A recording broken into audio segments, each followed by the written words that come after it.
আমি অনেক জায়গায় শুনেছি রিজিক পূর্বে নির্ধারিত, আমার কাজ না করলেও যা পাবার তা পাবো কিনা। এই ভদ্রলোক সম্ভবত আমার মতো অলস প্রকৃতির মানুষ। তিনি চাচ্ছেন যে আল্লাহ যেহেতু রিজিক নির্ধারিত করে রাখছেন, তাহলে এত কষ্ট করে লাভ কি, শুয়ে থাকি। অনেক যুবক আছেন আমাদের কাছে প্রশ্ন দেন, দিয়ে বলেন ভাই এমন কোন আমল বলে দেন যে আমল করলে আল্লাহ তাআলার কাছ থেকে আমি বিপুল পরিমাণ টাকা পয়সা পাবো, আমার আর কিচ্ছু করতে হবে না, এত হ্যাসেল নিতে চাই না। অনেকে একটা নির্দিষ্ট অ্যামাউন্টের কথা বলে দেন যে আল্লাহ তোমার কাছে বেশি চাই না, এই লাখ দশেক টাকা দিলে আমার চলবে। আল্লাহ সুবহানাহু ওয়া তাআলাকে বাজেট ঠিক করে দেয়। এগুলো ভুল।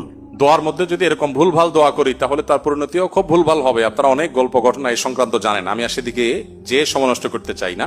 আপনি অলস হয়ে শুয়ে থেকে যদি রিজিক চান তো মনে রাখবেন এটা কোনো মুসলিমের প্রত্যাশা হতে পারে না। আল্লাহ সুবহানাহু ওয়া তাআলা বলেছেন ফাইদা কুদিয়াতিস সালাহ ফান্তাশিরু ফিল আরদি ওয়াবতাগু মিন ফাদলিল্লাহ।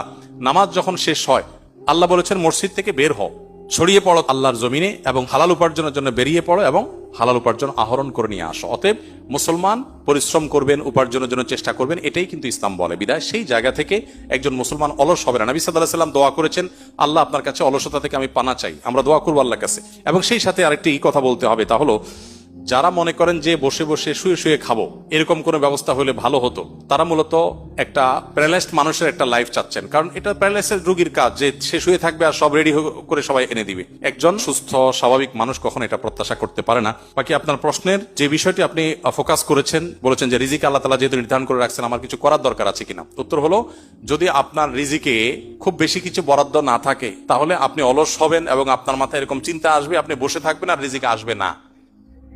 আপনার রিজিক কতটুকু আছে সেটা আপনার অ্যাটিটিউড, পরবর্তী আপনার যে প্রাপ্তি সেটা দেখে বোঝা যাবে। এজন্য একজন মানুষ তাই পাবে যা তার রিজিকে আছে।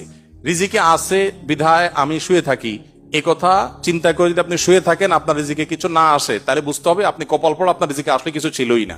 আর যদি আপনি পরিশ্রমী হন, পরিশ্রম করেন এবং ভালো কিছু পান, তাহলে বুঝতে হবে যে আপনার রিজিকে এটাই ছিল।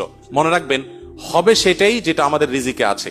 আমাদের রিজিকে যা আছে তার বাইরে কোনো কিছু হবে না। আমরা চাইলেও হবে না, না চাইলেও হবে না।